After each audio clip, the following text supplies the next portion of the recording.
துயர சம்பவத்துல பாஜக அந்த நாடாளுமன்ற குழு அமைச்சதுல எதனால திமுக பயப்படுது, உண்மை வெளியே வந்துருமா சார்? அதை பற்றியெல்லாம் நாங்கள் எதுவும் கருத்து சொல்ல விரும்பவில்லை. திராவிட முன்னேற்ற கழகம் எதை கண்டும் பயப்படுகின்ற கட்சி அல்ல. நாங்கள் எமர்ஜென்சியை கண்டே பயப்படாதவர்கள்.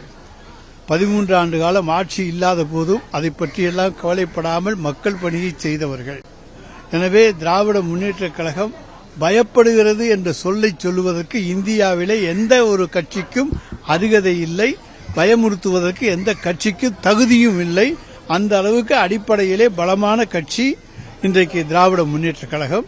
எனவே அதைத்தோடு நான் நிறுத்திக் கொள்கிறேன்.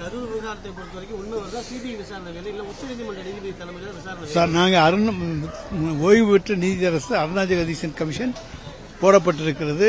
அத்தோடு கரூர் பிரச்சனையை பற்றி மாண்புமிகு முதலமைச்சர் அவர்கள் தெளிவான விளக்கங்கள் தந்திருக்கின்றார். அது போதும். பிளே ஸ்டோர் மற்றும் ஆப் ஸ்டோரில் இருந்து பாலிமர் செயலியை QR கோடு மூலம் பதிவிறக்கம் செய்யுங்கள். செய்திகளை உடனுக்குடன் பெறுங்கள்.